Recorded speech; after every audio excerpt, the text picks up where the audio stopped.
El estrés y la tiroides.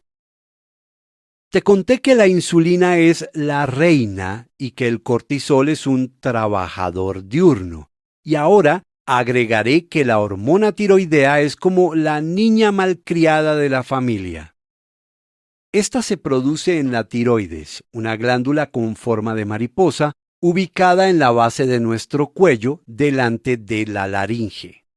A ella la afecta todo: las noticias del telediario, la serie de Netflix, la pelea con el novio, el cambio climático o la broma pesada que te hizo tu mejor amiga.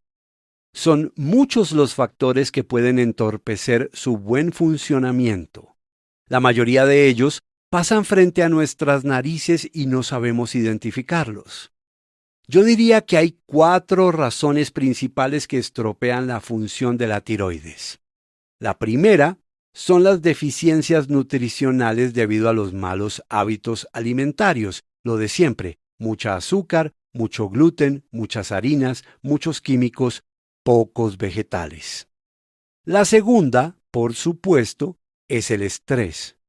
La tercera son las infecciones crónicas y la cuarta, que va unida con las otras 3, es la autoinmunidad junto a la permeabilidad intestinal. Son amigas inseparables. Digamos que este cuarteto resume el 90% de las causas que afectan a esta glándula. Una de las funciones principales de la tiroides es controlar nuestro metabolismo. Recuerda que este término no hace referencia a qué tan gorda o flaca es una persona o cuánta grasa hay en su cuerpo. El metabolismo es la capacidad que cada uno de nosotros tiene para utilizar el oxígeno de nuestro organismo y convertirlo en energía. En dicha actividad intervienen varios protagonistas como la insulina, la leptina, el cortisol y el ácido úrico, entre otros. ¿Te suenan? A mí me gusta definirlo de esta manera. La función principal de nuestra tiroides es administrar el presupuesto de nuestro cuerpo. Ella sabe cuánta energía gastamos y cuánta ahorramos. Los más técnicos lo llamarían el gasto energético en reposo o la tasa metabólica basal. La tiroides se encarga de racionalizar nuestros recursos y de usar los necesarios para que nuestro corazón no deje de latir, para que podamos pensar, caminar, respirar, para que continúe la producción de hormonas o para que se lleven a cabo nuestros movimientos intestinales, entre otras labores. Cualquier desbalance en su actividad nos puede conducir al hipotiroidismo o al hipertiroidismo. En el primer caso, que es el más frecuente, nuestra glándula emblemática estará trabajando por debajo de sus capacidades, gastará poca energía y guardará mucha. Este exceso nos hará engordar. El segundo caso, el hipertiroidismo, es la dimensión contraria. Hay un exceso de gasto. Por eso, en general, pero no es una regla infalible, las personas con este trastorno son muy delgadas. Te había contado antes que nuestro cuerpo está en permanente cambio. Todo el tiempo se renuevan los tejidos, la piel, las arterias por dentro y por fuera, los músculos, el intestino, las neuronas, los ojos, la retina. La totalidad de nuestro organismo se transforma, se vuelve a crear constantemente. Esa renovación depende de la señal que le envía la hormona tiroidea a los receptores de todas las células que nos componen. Usualmente las personas con hipotiroidismo suelen decirme: «Tengo mucho frío, doc». Lo escucho a diario, pero a veces me dan otra pista a la que todos deberíamos prestarle mucha atención. Me cuentan que sienten la piel seca y que su pelo y sus uñas están débiles, se quiebran fácilmente y no crecen. Esa es una señal para revisar a fondo. Eso nos indica que ni la piel, ni las uñas, ni el pelo se están renovando. Si no hay esa regeneración externa, ¿qué estará pasando en el interior del cuerpo? ¿Cómo estarán los tejidos intestinales, cardíacos, las arterias? Seguramente atravesarán por la misma situación. No hay renovación. El organismo está quieto. Algo sucede con la función de la hormona tiroidea que está a cargo de todo el trabajo. Esta quietud puede provocar, por ejemplo, engrosamiento, calcificaciones y deformaciones en la córnea, las arterias, las articulaciones, los cartílagos. Y si a este panorama poco alentador le sumamos una mala alimentación que inflama el organismo, el resultado será de pavor. Te lo explico como si fuera una suma.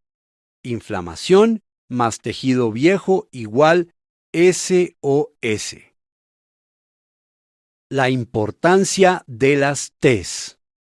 La tiroides también tiene su eje, que comienza con los actores principales del cerebro, el hipotálamo y la hipófisis, y termina con ella. En esta última se producen las hormonas tiroideas que son similares entre sí, la triyodotironina o T3 y la tetrayodotironina o T4. Ambas han ganado bastante relevancia en los últimos años, por fortuna. Si revisas los exámenes generales que suele ordenarte tu especialista cada 6 meses, estás yendo al médico, espero que sí. Verás que casi siempre, cuando intentan saber cómo está tu funcionamiento tiroideo, te miden la TSH, la hormona estimulante de la tiroides. ¿Y eso está mal, Doc? Para nada. Pero si en realidad queremos revisar a fondo en qué estado se encuentra esta niña malcriada, deberíamos incluir otras referencias.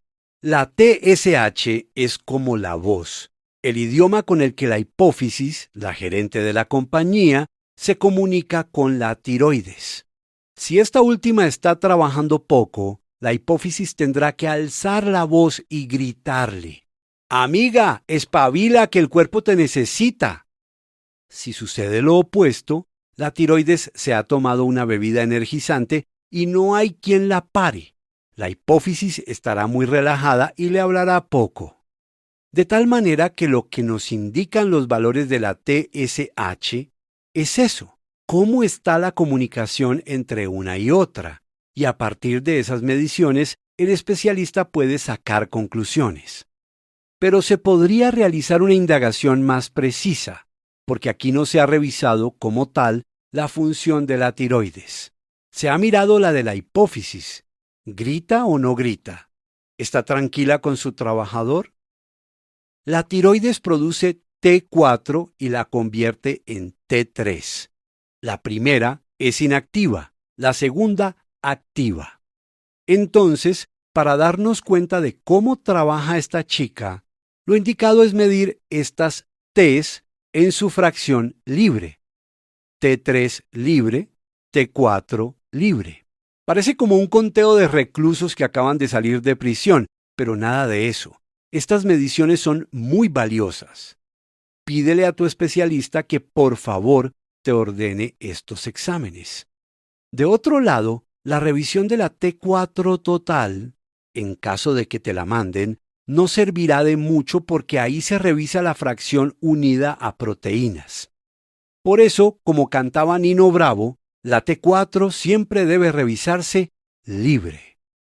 Uno de los factores que más afecta el proceso de conversión de T4 a T3 que se realiza en el hígado es, ¿lo adivinas? El estrés. Este limita o impide la producción de la tetrayodotironina, T4, que es la expresión primaria de la hormona tiroidea. Dicho de otra manera, prepárate para el hipotiroidismo y para que tu doctor te diga: te recetaré levotiroxina para que esta chica mala trabaje como debería. Es una apreciación respetable y puede ser muy acertada, aunque la solución para esta enfermedad no siempre requiere de este medicamento. Comparto contigo lo que he aprendido al respecto. Cuando uno de mis pacientes llega con alguna prueba que indica una disfunción de la tiroides, lo primero que le pido es algo de paciencia. Antes de medicarlo y después de haber descartado anticuerpos y toda la ruta de la autoinmunidad, Le cuento que me gustaría observarlo. Le receto nutrientes en cápsulas y le pido que cada 15 días, durante un periodo de 2 meses, realicemos las mediciones de TSH, T3 libre y T4 libre. Doc, está demente. ¿2 meses de observación? Mejor la pastillita y listo. Sé que esa parece la solución más acertada y rápida, pero lo interesante de la observación es que nos permitirá revisar a fondo la razón del problema. Mi jefe va a decir que bajaré mi producción por culpa de tantos exámenes. Recuérdale a tu jefe que tu salud es primero y que si tienes hipotiroidismo, de todas maneras trabajarás a media máquina. Ok, eso puede convencerlo, pero ¿qué pueden mostrar esos estudios eternos que propone, Doc? Te lo explico. Si durante esas semanas notamos que tu TSH tiene fuertes oscilaciones, eso indicará que el desbalance que estamos estudiando no tiene una obligatoria relación con la tiroides. Es probable que haya surgido por otras causas: deficiencia de ciertos nutrientes como el magnesio, el selenio o el zinc. Más adelante te hablaré de las deficiencias y las insuficiencias. Cambios de la flora intestinal, permeabilidad intestinal, el estrés o las infecciones crónicas, por nombrar algunas. Pero este tiempo de observación no solo incluye exámenes. Te pediré que hagas una especie de diario sobre cómo ha sido tu rutina durante esos días. ¡Ay, no! Además toca escribir. Doc, yo quiero un médico, no un profesor de literatura. ¡Ánimo! No te tomará mucho tiempo y será una muestra de respeto con tu cuerpo. Escribirlo te dará distancia y evidencia. Cuando comparemos los exámenes con tu diario, tendremos hallazgos bellísimos.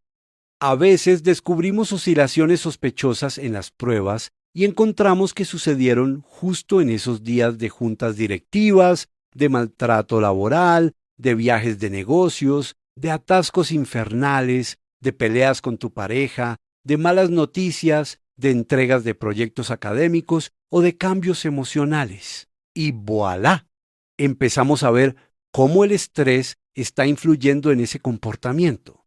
Al final del audiolibro te brindaré soluciones para estos casos. La tiroides es fascinante. Yo en serio quisiera escribir una enciclopedia entera sobre ella, pero la editorial aún no está muy convencida. Parece que no es tan vendedora, pero lo es. Siempre lo ha sido y lo será. Son muchos los factores que pueden provocarle desórdenes e incluso atacarla al mismo tiempo. Cuando la niña malcriada llora, es mejor explorarla con suma atención y, por supuesto, revisar el equilibrio del eje hipotálamo-hipófisis-hormona tiroidea. No todo se cura con levotiroxina. Sin embargo, en algunos casos es necesaria. La Gran Barrera. Otra de las estrellas de este apartado, hay muchas actrices estelares en este audiolibro, se llama barrera hematoencefálica. Pero antes de llegar a ella, me gustaría que repasáramos algunos de los conceptos aprendidos a lo largo del audiolibro. En la primera parte, hablamos de cómo nuestra manera de interpretar el mundo se convierte en la principal causante del estrés percibido, mental.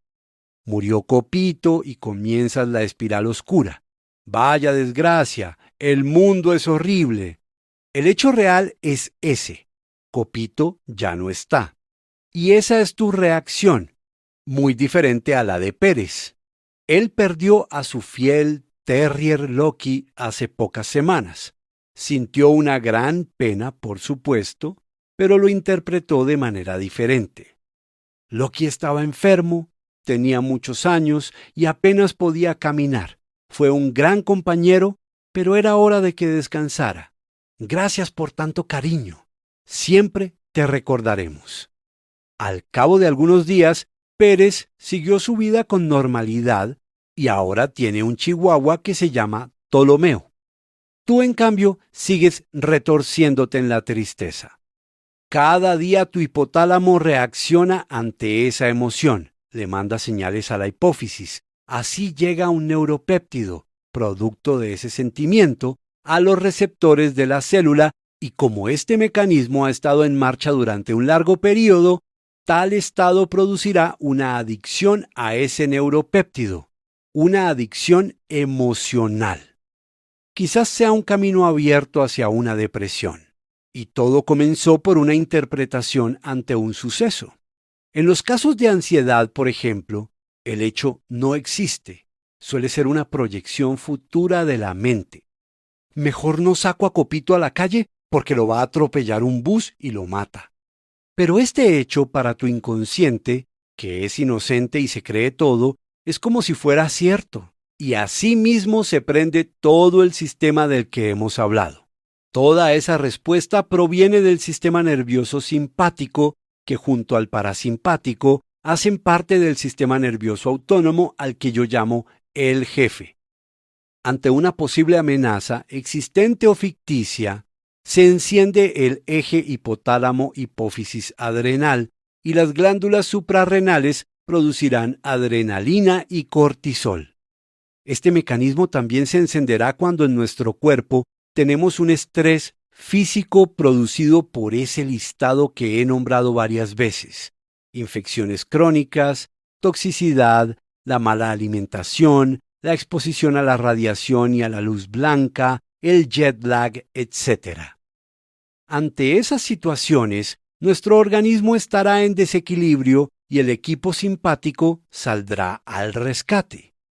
Habrá entonces un exceso de este y una deficiencia del parasimpático, que es nuestra principal ayuda para recuperarnos y tratar de recobrar el balance. Después del repaso, conozcamos la barrera hematoencefálica, que es una capa semipermeable, una malla de protección conformada por tejidos y vasos sanguíneos, que se encarga de seleccionar qué tipo de sustancias pueden entrar a nuestro cerebro o salir de él. La barrera le dará entrada al oxígeno y al agua, por ejemplo, pero impedirá que entren bacterias en su territorio. Ella funciona de manera similar a la barrera placentaria, que decide qué elementos deberían llegarle o no al feto durante el embarazo. Pero la barrera hematoencefálica puede perder sus cualidades ante la persistencia del estrés y el estímulo crónico del cortisol. De dicha forma, deja de ser un filtro eficiente y permite la entrada de intrusos que no deberían traspasar la frontera y además autoriza la salida de sustancias que por ninguna razón deberían dejar aquella zona.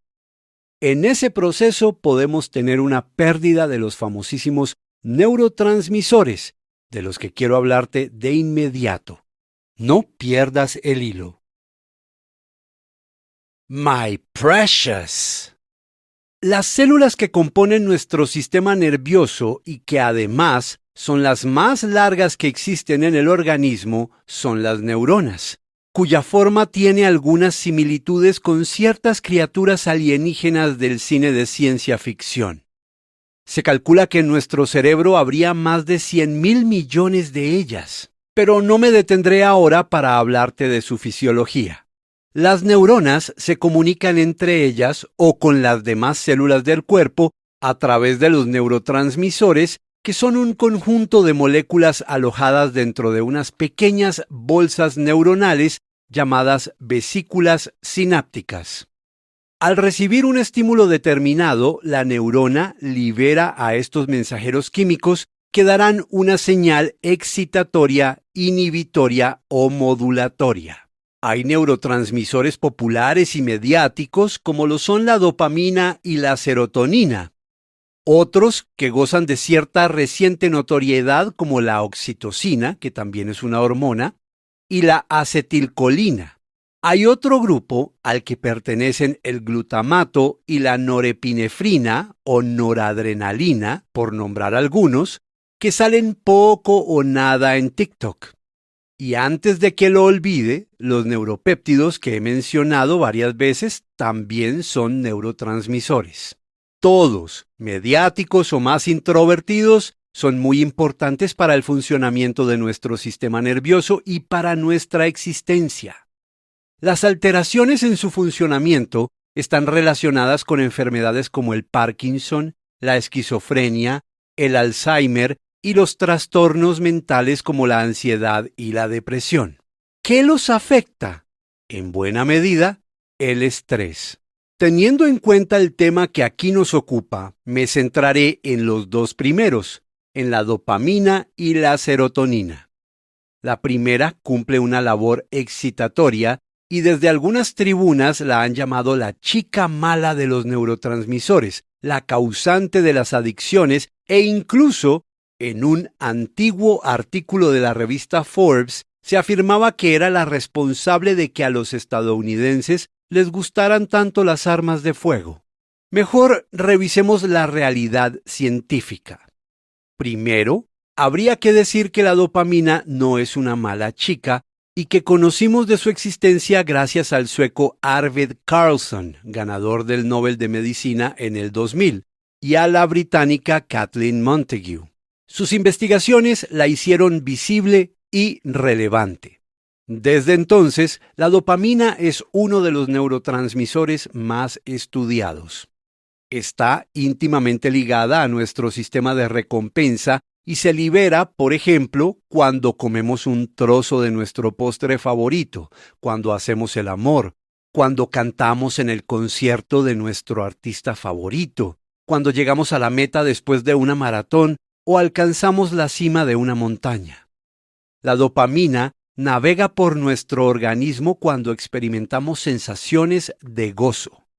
La dopamina es placer, pero esta molécula también interviene en la toma de decisiones, en nuestros estados de ánimo, en la motivación, en la atención, en el movimiento, en nuestro espíritu competitivo y en el aprendizaje. Me gustaría hacer algunas aclaraciones sobre su funcionamiento. Imagina que tienes en tu mano el helado que más te gusta. Al comerlo, es decir, durante el acto placentero, habrá liberación de dopamina. Aunque si lo examináramos mejor, la señorita dopamina estaría trabajando desde el momento en que viste al heladero preparar tu manjar cremoso, es decir, ella entró en acción antes del acto y le bastó con el estímulo. Solo con ver cómo se encajan esas bolas de dulce de leche y vainilla sobre el cucurucho de galleta, ya hay una anticipación de placer. Lo mismo que sucedía con los perritos de Pavlov, ¿los recuerdas? Esa anticipación y su posterior recompensa las brinda la dopamina, un neurotransmisor que es fundamental en la construcción de nuestros hábitos de vida. Sin embargo, cuando la sobreestimulamos, sí que puede convertirse en una chica mala. Si buscamos sin descanso el estado de placer, si un helado nos parece muy poco y para satisfacer nuestro sistema de recompensa necesitamos 2 o 3 o 4 y queremos repetir sin descanso, provocaremos un desequilibrio en su funcionamiento. Ese es el mecanismo de las adicciones. Cambia la palabra helado, reemplázala por whisky, vodka, póker, ruleta, sexo, nicotina, cocaína, heroína, fentanilo. Da igual. Los nombres no son importantes. El resultado, sí. Vas a querer más y entre más helados comes, menos satisfacción sientes. Nunca serán suficientes. Esa es la dopamina descontrolada que te lleva al estado del egoísmo total. Yo quiero esto para mí y lo quiero todo y ahora mismo. Y te conviertes en el Gollum de El Señor de los Anillos y estiras tus manos y susurras, "My precious". Deseas ese tesoro a como dé lugar. La dopamina trabajando. La euforia momentánea que se confunde con la felicidad. Una trampa que nos espera en las redes sociales donde aguardamos con anhelo un nuevo like o el comentario de un desconocido que reafirme lo que pensamos, que nos dé la razón, que ratifique nuestra visión. Oh, my precious. Dopamina desbordada en una sociedad que pierde el rumbo. Sentir nada. La serotonina, en cambio, es un neurotransmisor inhibitorio. Esta molécula, que había sido descubierta en los años 30 del siglo pasado, solo se catalogó como neurotransmisor hasta 1954, después de los hallazgos del farmacólogo inglés John Henry Gatton. La serotonina nunca ha tenido fama de chica mala. Suele ser reconocida como la hormona de la felicidad y será clave para poder dormir, sentir hambre, dolor y deseo sexual. También es decisiva para la movilidad intestinal, el control de la vejiga y el buen desempeño cardiovascular y cognitivo. Si sufres de depresión o ansiedad, seguramente tu terapeuta te habrá contado que estos trastornos, como lo indican los estudios científicos, muy posiblemente se manifestaron por un déficit de este neurotransmisor en tu organismo. Para tratar de sanar ese desbalance, algunos psiquiatras suelen recetarles a sus pacientes una variedad de fármacos conocidos como ISRS, inhibidores selectivos de la recaptación de serotonina. El escitalopram, la fluoxetina o la sertralina son algunos de ellos, los cuales, para explicártelo de una manera muy simple, permiten que en tus células no falte este químico. Siempre lo tendrás, pero de manera artificial, obligada. Mientras la dopamina grita, quiero ese helado y esa descarga de azúcar, la serotonina diría en calma, qué rico, disfrutemos este precioso helado.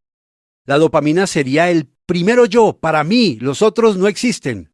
La serotonina, por oposición, será el estado zen, el de compartir y sentirnos en unión con todos y con todo. Pero su paz se ve alterada cuando hay un exceso de dopamina, tan común en este mundo moderno, en el que desde la etapa escolar se incentiva o fuerza a los niños a que sean los mejores en todo. Unas maquinitas activas, productivas y desquiciadas que poco están con papá y mamá porque tienen clases extracurriculares de natación, de piano, de fútbol, de taekwondo, de ballet, de inglés y francés y dentro de poco de mandarín. Y cuando tengan el cinturón negro, deberán llegar a otro nivel, el nivel plata, el oro, el platino. Cada padre hace lo mejor que puede. Yo por mi parte quiero que Luciano y Lorenzo disfruten de la aventura de ser niños y de tener además tiempo para ser libres, para aburrirse, para preguntar y observar. El resultado del exceso de dopamina lo vemos con mucha frecuencia en las confesiones de las grandes estrellas en las redes sociales. Un cantante abre su corazón y escribe un post contando sobre su batalla contra la depresión y los ataques de pánico. Dice que ya no disfruta al subirse al escenario, ver el estadio lleno y escuchar a la multitud corear su nombre. Me siento vacío. Algunos le mandarán cariño y apoyo. Otros, en cambio, le dejarán mensajes criticando su actitud. ¿De qué te quejas? Lo tienes todo. No te falta la comida. Te sobran el dinero y la fama. Puedes hacer lo que te dé la gana en tu jet privado. Te ha faltado sufrir. ¡Cobarde! En estos casos de desolación absoluta, no importan ni los dólares, ni las ovaciones, ni el jet privado. Un artista agotado que apuesta todo en cada disco o en cada película, que vive en estado de supervivencia, que está cansado de que su vida privada sea pública, incluso su divorcio o su tratamiento contra el cáncer, que tiene miedo de que sus fans lo abandonen y la crítica lo despedace, que nunca ha tenido tiempo para parar y observarse, que no tuvo herramientas para cuidar su salud mental, por supuesto que terminará a la orilla del vacío después de haber vivido cascadas de dopamina y de alcanzar el nivel platino. Tendrá sus reservas de serotonina en ceros y no podrá recobrarlas rápidamente girándole un cheque de $1.000.000 a sus neuronas. Usé el ejemplo extremo, el de esa superestrella que todos hemos querido ser. Pero ese mismo fenómeno lo pueden vivir el conductor de un taxi, el rider que trabaja para una aplicación de domicilios, el ejecutivo de un banco, tu mamá. Lo puedes vivir tú. Si aprendemos a utilizar la dopamina a nuestro favor, de forma inteligente, para crear hábitos en el día a día, de manera científica y poderosa, podremos generar mejores conexiones neuronales, contar con buenas reservas de serotonina y preservar nuestro equilibrio. ¿Cómo lo conseguiremos? Te lo cuento en los apartados finales de este audiolibro. En este momento de la escucha solo quería que conocieras de manera escueta la importancia de estos dos valiosos neurotransmisores.